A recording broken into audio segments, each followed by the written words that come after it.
সাবেক আইজিপি বেনজির আহমেদকে দেশে ফেরানোই বড় চ্যালেঞ্জ। দুই দেশের সরকারের সদিচ্ছা থাকলে দ্রুত আনা সম্ভব বলছেন বিশেষ বিশ্লেষকরা। ব্যাংক বহির্ভূত আর্থিক প্রতিষ্ঠানে আমানত রেখে নিঃস্ব লাখ লাখ গ্রাহক। ফেরত দেওয়ার ঘোষণা এলেও পুরোটা না পাওয়ার শঙ্কায় ভুক্তভোগীরা। এবার চাঁপাইনবাবগঞ্জ সীমান্তে মধ্যরাতে এক নারীকে নৌকায় করে পুশিনের চেষ্টা বিএসএফের। বিজিবির কাছে তুলে দিলেন স্থানীয়রা।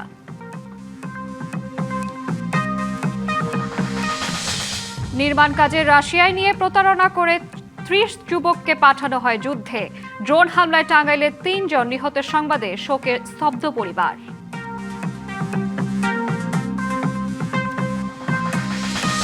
এবং ক্যালিফোর্নিয়ায় বিমান ঘাঁটিতে আছড়ে পড়ল B-52 বোমারু বিমান। উড্ডয়নের কিছুক্ষণ পরই বিধ্বস্ত, অন্তত 8 জন নিহত।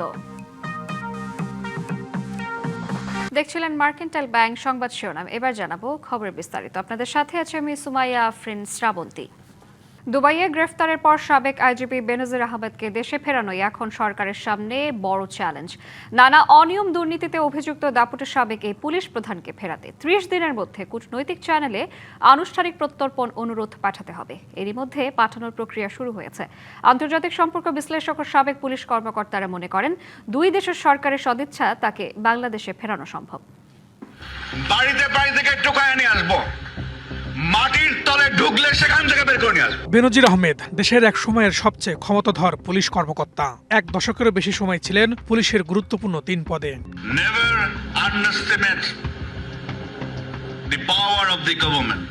আওয়ামী লীগ সরকার আমলে দোদণ্ড প্রতাপে আইজিপি ও র্যাব মহাপরিচালকের দায়িত্ব পালন করা বেনজির দুবাই গ্রেপ্তার হওয়ার পর অবৈধ সম্পদ ও বিভিন্ন মামলার প্রসঙ্গ সামনে আসছে। বাংলাদেশের আবেদনে ইন্টারপোলের ওয়েবসাইটে দীর্ঘদিন মোস্ট ওয়ান্টেডের তালিকায় ছিলেন বেনজির আহমেদ। একাধিক মামলার ফেরারি হিসেবে কখনো দুবাই, কখনো ছিলেন লন্ডনে। তবে শেষ রক্ষা হলো না, দুবাই বিমানবন্দরে গ্রেপ্তার হন ইন্টারপোলের সহায়তায়। তারপর থেকে আলোচনায় কিভাবে ফেরানো হবে পুলিশের এই আলোচিত নিন্দিত সাবেক এই আইজিপিকে। রবিবার সংসদে স্বরাষ্ট্রমন্ত্রী জানান, বেনজির আহমেদকে ফেরাতে গ্রেপ্তারের তারিখ থেকে 30 দিনের মধ্যে কূটনৈতিক চ্যানেলের মাধ্যমে আনুষ্ঠানিক প্রত্যর্পণ অনুরোধ পাঠাতে হবে। এনসিবি আবুধাবির সাথে সমন্বয়পূর্বক অতি দ্রুতই তাকে বাংলাদেশে নিয়ে আসা হবে। তবে অনিয়ম দুর্নীতির মামলায় দেশ থেকে গোপনে পালানো বেনজিরকে দেশে ফিরিয়ে আনা কতটা সহজ হবে? বাংলাদেশের অতীত অভিজ্ঞতা বলছে ইন্টারপোলের রেড নোটিশ জারি করা আর আসামি দেশে ফেরানো সম্পূর্ণ ভিন্ন বিষয়। ইন্টারপোলের ওয়েবসাইটে তথ্য বলছে, শীর্ষ সন্ত্রাসী হত্যা মামলার আসামি শেখ মুজিবুর রহমান হত্যা মামলার পলাতক দণ্ডিত ও নানা মামলার পলাতক আসামি সহ রেড নোটিশের তালিকায় 59 বাংলাদেশির নাম রয়েছে। যদিও বাংলাদেশ ও সংযুক্ত আরব আমিরাতের মধ্যে অপরাধী প্রত্যর্পণ ও বিচারিক সহযোগিতা সংক্রান্ত কোনো সুনির্দিষ্ট চুক্তি বা সমঝোতা কাঠামো নেই। ফলে পুরো প্রেক্ষাপট, মামলার নথি, আদালতের আদেশ এবং বেনজির আহমেদ কেন বাংলাদেশে ওয়ান্টেড তার শতভাগ নিখুঁত তথ্যসহ আনুষ্ঠানিক অনুরোধ পাঠাতে হবে। আদালতের কাছে তা গ্রহণযোগ্য হলে তবেই ফেরত পাঠানোর সিদ্ধান্ত। তথ্য বলছে, অতীতের অভিজ্ঞতাও খুব একটা সুখকর নয়। পুলিশ পরিদর্শক মামুন ইমরান খান হত্যা মামলার আসামি রবিউল ইসলাম ওরফে আরাফ খান দুবাইতে গ্রেপ্তার হলেও ভারতীয় পাসপোর্টধারী হওয়ায় তাকে ফেরানো যায়নি। একইভাবে নোটিশ জারির পর দুবাইতে শীর্ষ সন্ত্রাসী জিসান আহমেদ গ্রেপ্তার হলেও একাধিক দেশের পাসপোর্টের কারণে তাকেও আনা সম্ভব হয়নি।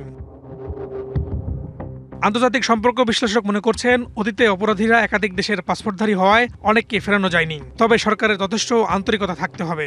ব্যক্তি একাধিক পাসপোর্ট রাখেন, তখন জটিলতা বেড়ে যায়। আর তারপরে যদি ওই কেসটা থাকে যে না, এটা রাজনৈতিক হয়রানি করা হচ্ছে এই কারণে, তো সেই বিষয়গুলো সমাধান করার উপায় আছে। আমি মনে করি যদি সরকার খুব তড়িৎ বেগিতে যদি একেবারে ভালো করে এভিডেন্স দিয়ে যদি করতে পারে। ক্ষমতার অপব্যবহার করে জমি দখল, নানা কেলেঙ্কারি সহ নানা ঘটনায় বারবার আলোচনায় ছিলেন বেনজির আহমেদ।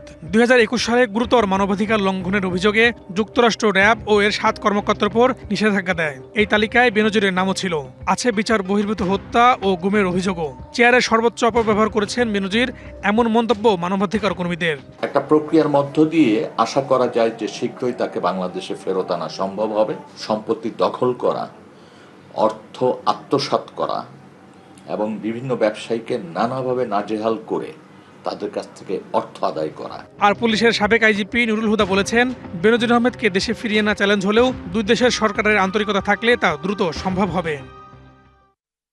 বেশ কয়েকটা পাসপোর্ট হলেও তাকে তো কোনো একটা দেশের তো সে মূল নাগরিক, যেহেতু বাংলাদেশের, অতএব বাংলাদেশের ক্লেম আছে এখানে। ডিপেন্ড করে গভর্নমেন্টের সদিচ্ছার উপরে, অথরিটির, ওই দেশের অথরিটি, এই দেশের অথরিটি। যদি সদিচ্ছা থাকে আগামী 1 ঘন্টার মধ্যেই তাকে আনা যায়। সংশ্লিষ্টরা বলছেন, বেনজির আহমেদকে ফেরত আনতে মামলা শক্ত ভিত্তি দেখানোর পাশাপাশি কূটনৈতিক পর্যায়েও সক্রিয় থাকতে হবে সরকারকে। Farhaduzzaman, DBC news, Dhaka. বাংলাদেশ ব্যাংকের অনুমোদিত আর্থিক প্রতিষ্ঠানে আমানত রেখে পথে বসেছেন লাখ লাখ গ্রাহক। রাষ্ট্রের আইনে বিশ্বাস রেখে নিজের জমানো সঞ্চয় খুইয়ে নিঃস্ব তারা। দেরিতে হলেও গভর্নর এসব ভুক্তভোগীর সঞ্চয় ফেরত দেওয়ায় যে ঘোষণা দিয়েছেন তাতে আবারও তাদের আশা জাগাচ্ছে। তবে পুরো আমানত ফেরত না পাওয়ার শঙ্কায় গ্রাহকরা।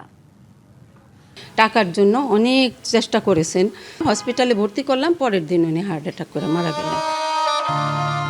সরকারি চাকরিজীবী আনসার উদ্দিন, মৃত্যুর পরও যার সংগ্রাম এখনো চলছে। সারা জীবনের সঞ্চয়, পেনশনের টাকা একটু বাড়তি লাভের আশায় আমানত রেখেছিলেন বাংলাদেশ ব্যাংকের অনুমোদিত পিপলস লিজিংয়ে। আইন অনুযায়ী চাহিদা মাত্র আমানত ফেরত পাবেন এ বিশ্বাস ছিল তার। বাংলাদেশ ব্যাংকের লাইসেন্সকৃত একটা প্রতিষ্ঠানে আমরা তো আমাদের অর্থটা রেখেছিলাম, আমরা তো কোনো ভুইফোর সংগঠনে আমাদের টাকাটা রাখিনি। এখন আমরা যদি সেই 16 লাখ টাকা দেয়, সেটাও তো আমরা কতটা এথিক্যাল, এটাও চিন্তা করতে হবে। কিন্তু আনসার উদ্দিনের বিশ্বাস চুরি গেছে। রাষ্ট্র বা কেন্দ্রীয় ব্যাংক কেউই কথা রাখেনি। জীবনের শেষ দিনগুলো তার কেটেছে চরম অর্থকষ্ট আর অনিশ্চয়তায়। নিজের জমানো টাকা থাকার পরও অর্থাভাবে অনেকটা বিনা চিকিৎসায় ধুঁকে ধুঁকে মারা গেছেন তিনি। টাকার অভাবে ওনারা ট্রিটমেন্ট করাতে পারিনি। উনিও কিন্তু অনেক আন্দোলন করেছেন। একদিন ফোন দিয়েছেন যে একটা সংবাদ সম্মেলন আছে, তারপরে আমি ওনাকে জানালাম যে সংবাদ সম্মেলনে উনি যাবেন, উনি তো নেই, উনি তো জীবিত নেই। ওনার জন্য না আমার বয়সটা দ্বিগুণ হয়ে গেছে, আমার আর এনার্জি নাই।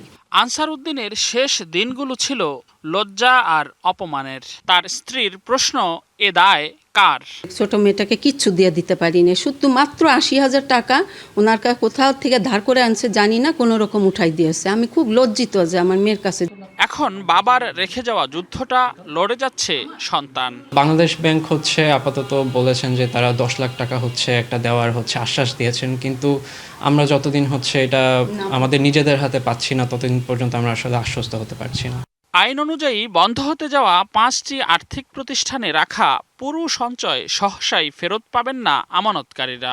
ভুক্তভোগীদের প্রশ্ন, নিয়ন্ত্রক সংস্থার ব্যর্থতায় যে প্রতিষ্ঠান বন্ধ হয়ে যাচ্ছে তার দায় কেন কেবল আমানতকারীরাই পোহাবে? যাদের অবহেলায় প্রতিষ্ঠানগুলো ধ্বংস হলো তাদেরকেও শাস্তির আওতায় আনার তাগিদ বিশ্লেষকদের। যার সাথে সরকার জড়িত, যার সাথে কেন্দ্রীয় ব্যাংক জড়িত, যার সাথে বড় বড় আমলারা জড়িত, তাদেরগুলো কিছু করার নাই। মানুষের উই আর জাস্ট আন্ডার। নীতিগতভাবে আমানতকারীদের পুরো অর্থ ফেরত দিতে তাদেরকে বাধ্য থাকে। এটা তাদের লস অনেক কনসার্ন কমে গেল এবং অদূর ভবিষ্যতে এটা পাওয়ারও তাদের সম্ভাবনা নেই। অন্তত 10 লাখ টাকা তারা আপাতত পেল। এসব আর্থিক প্রতিষ্ঠান লুটের সঙ্গে কেন্দ্রীয় ব্যাংকের ঊর্ধ্বতন কর্মকর্তাদের জড়িত থাকার অভিযোগ আছে, যারা এখনো ধরাছোঁয়ার বাইরে। যাদের কারণে এগুলো এখন দুর্বল, এগুলো এখন এই দুরবস্থা, তাদেরকে কাউকে শাস্তির ব্যবস্থা করতেছে না। সব খালি ডিপোজিটরদের উপর চাপায় দিচ্ছে। যদি বাংলাদেশ ব্যাংকের লোকজন জড়িত থাকে, যদি ওই ব্যাংকের ডিরেক্টরদের কেউ জড়িত থাকে, যদি ওই ব্যাংকের ম্যানেজমেন্ট জড়িত থাকে, এগুলোকে ফ্যাক্ট ফাইন্ডিং করে এগুলোকে তাদেরকে শাস্তির আওতায় আনতে হবে। ব্যাংক বহির্ভূত আর্থিক প্রতিষ্ঠানগুলোতে 2,700 কোটি টাকা আমানত রেখে নিঃস্ব হয়েছেন কয়েক লাখ গ্রাহক। দেরিতে হলেও প্রতি গ্রাহকের কোটি টাকা আমানতের বিপরীতে সর্বোচ্চ 10 লাখ টাকা পর্যন্ত ফেরত দেওয়ার আশ্বাস দিচ্ছে কেন্দ্রীয় ব্যাংক। সেই এনবিআইএফআই গুলো নিয়েও কার্যক্রম শুরু হবে এবং তারা তাদের টাকা ফেরত পাবেন। রেদওয়ানুল হক, ডিবিসি নিউজ, ঢাকা। আজ সংবাদপত্রের স্বাধীনতা হরণের কালো দিন। 1975 সালের 16 জুন শেখ মুজিবুর রহমানের নেতৃত্বে তৎকালীন বাকশাল সরকার সরকারি প্রচারপত্র হিসেবে মাত্র 4টি দৈনিক পত্রিকা, দৈনিক ইত্তেফাক, দ্য বাংলাদেশ টাইমস, দৈনিক বাংলা এবং বাংলাদেশ অবজারভার রেখে বাকি সব সংবাদপত্রের প্রকাশনা ও ডিক্লারেশন বাতিল করে দেয়। এতে রাতারাতি বেকার হয়ে পড়েন হাজারো সাংবাদিক সহ গণমাধ্যম কর্মী। গোটা দেশে ঘোর অন্ধকার নেমে আসে। জবরদস্তিমূলক তখন সাংবাদিক সহ অন্যান্য পেশাজীবীদের বাকশাল যোগদানে বাধ্য করা হয়। ওই সময় সরকারের ন্যাক্কারজনক হস্তক্ষেপে রুদ্ধ হয় গণমাধ্যম। রাজনৈতিক গোষ্ঠীগত ও ব্যক্তির বাক স্বাধীনতা। বাংলাদেশ ফেডারেল সাংবাদিক ইউনিয়ন, ঢাকা সাংবাদিক ইউনিয়ন সহ বিভিন্ন রাজনৈতিক দল, সামাজিক এবং পেশাজীবী সংগঠন এদিনটিকে সংবাদপত্রের কালো দিবস হিসেবে পালন করে আসছে।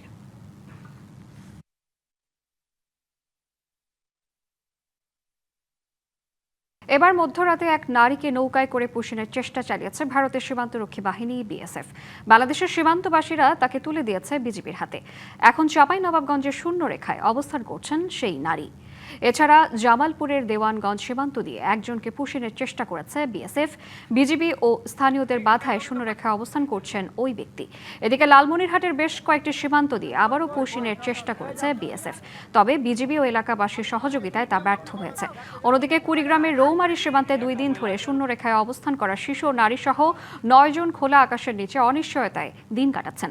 বিজিবি ও বিএসএফ এর মধ্যে পতাকা বৈঠকও হয়নি কোনো সমাধান। এ নিয়ে আরো খবর জানাতে লালমনিরহাট থেকে সরাসরি যুক্ত হচ্ছেন সহকর্মী নিয়াজ আহমেদ শিপন। শিপন, এই মুহূর্তে সীমান্তের পরিস্থিতি কেমন দেখছেন? পুশিন ঠেকাতে সীমান্তে বিজিবির তৎপরতা কেমন দেখছেন জানাবেন। শ্রাবন্তী, প্রথমে যে তথ্যটা দেই, গত 5 তারিখে থেকে কিন্তু এই লালমনিরহাটের সীমান্তে কিন্তু উত্তেজনা বিরাজ করছে। এরপর থেকে বিজিবি এবং এলাকাবাসী যেভাবে তৎপরতা বেড়ে দিয়েছে, সে কারণে কিন্তু এখন পর্যন্ত কোনো পুশিন যে করার চেষ্টা করেছে ভারতীয় বিএসএফ, এখন পর্যন্ত পারেনি। আমি যে সীমান্তে রয়েছি এটি হলো জাউরানি সীমান্তে। এই সীমান্তে গত কালকে কিন্তু একটি ঘটনা ঘটেছে, যেটি হলো যে কয়েকজনকে কিন্তু লাইট বন্ধ করে পুশিনের চেষ্টা করেছিল, তবে এলাকাবাসী এবং বিজিবির তৎপরতায় কিন্তু এই এলাকা দিয়ে পুশিন করতে পারেনি। তবে আমরা গতকাল আরেকটি সীমান্তে যে তথ্য আমাদের কাছে পেয়েছি আমরা, সেটি হলো যে গত রাতে যখন পুশিন করার চেষ্টা করেছিল, এলাকাবাসী যখন লাইট প্রয়োগ করে এবং বিভিন্ন ক্ষমতা প্রয়োগ করার চেষ্টা করেছিল, তখনই কিন্তু এই ভারতীয় বিএসএফ সেখান থেকে একটি ককটেল বিস্ফোরণ করেছিল, যেটি এলাকাবাসীর দাবি। তবে বিজিবি বলেছে যে না, ককটেল বিস্ফোরণের কোনো ঘটনা ঘটেনি, তবে তারা এই পরিবেশ পরিস্থিতি কিন্তু স্বাভাবিক রয়েছে। এবং আমরা দেখেছি যে গত কয়েকদিন থেকে এই যে সীমান্তে পুশিন করা হচ্ছে এবং বিভিন্ন সীমান্তে দিয়ে যে তাদের বাংলাদেশে ঠেলে দেওয়া হয়েছে, বিজিবি কিন্তু সবসময় চেষ্টা করে যাচ্ছে যে ভারতীয় বিএসএফ এর সঙ্গে কিন্তু এই পুশিন ঠেকানোর জন্য পতাকা বৈঠকের চেষ্টা করার জন্য। কিন্তু আমরা দেখেছি এই ভারতীয় বিএসএফ যারা আছেন তারা কিন্তু কোনোভাবেই এটিকে সাড়া দিচ্ছে না। অর্থাৎ বলা যাচ্ছে যে তাদের যে আহ্বান, সীমান্তে যে সমস্যা সমাধানের যে পতাকা বৈঠক হয়, সেটি কিন্তু তারা করছেন না। এবং আমরা একটা জিনিস দেখেছি যে ভারতীয় বিএসএফ এই প্রত্যেক দিনে কিন্তু এই লালমনিরহাটের সীমান্ত দিয়ে পুশিনের চেষ্টা করে, কিন্তু এই এলাকাবাসী এবং বিজিবির যে টহল জোরদার করেছে, সেই জোরদারের কারণে কিন্তু এই লালমনিরহাটের সীমান্ত দিয়ে এখন পর্যন্ত 5 তারিখের পরে কিন্তু পুশিন কাউকে করতে পারেনি। যদিও কিছু কিছু স্থানে আমরা যেটি খবর পেয়েছি, ভারতীয় যে পাগল আছে, অর্থাৎ মানসিক ভারসাম্যহীন যে মানুষগুলো আছে, তাদেরকে কিন্তু ঠেলে দিচ্ছে। এবং আমরা আরও একটি তথ্য জেনেছি যে ভারত থেকে বিভিন্ন রকম কুকুর এই সীমান্ত দিয়ে পেরিয়ে কিন্তু পার করে দিচ্ছে।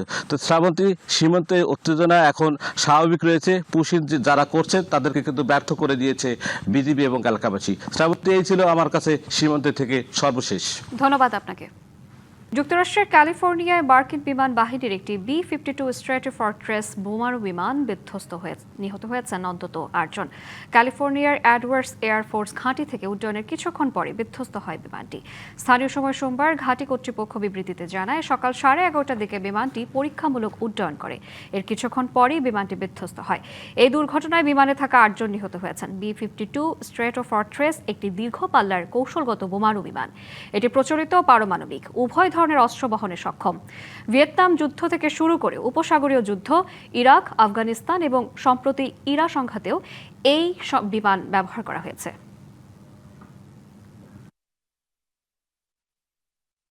যুদ্ধ অবসানে এরই মধ্যে ওয়াশিংটন তেহরানের মধ্যে চুক্তি সই হয়েছে। শিগগিরই তা প্রকাশ করা হবে, এমন তথ্য দিয়েছেন যুক্তরাষ্ট্রের প্রেসিডেন্ট ডোনাল্ড ট্রাম্প। ফ্রান্সে চলমান G7 শীর্ষ সম্মেলনে ট্রাম্প আরও জানান, শুক্রবার খুলে দেওয়া হবে হরমুজ প্রণালী। সম্মেলনে ফরাসি প্রেসিডেন্ট ইমানুয়েল ম্যাক্রোর সাথে দ্বিপাক্ষিক বৈঠকের সময় তিনি বলেন, খুব শিগগিরই চুক্তির বিষয়ে বিস্তারিত বিবরণ প্রকাশ করা হবে। সমঝোতা স্মারকের নথি কবে নাগাদ জনসম্মুখে প্রকাশ করা হবে? সাংবাদিকদের এমন প্রশ্নে ট্রাম্প বলেন, শুক্রবারের পর কোনো এক সময় এটি প্রকাশ করা হবে। এদিকে মার্কিন প্রশাসনের দীর্ঘ কর্মকর্তারা জানিয়েছেন, আগামী শুক্রবার জেনেভায় এই চুক্তিটি আনুষ্ঠানিকভাবে সই করা হবে।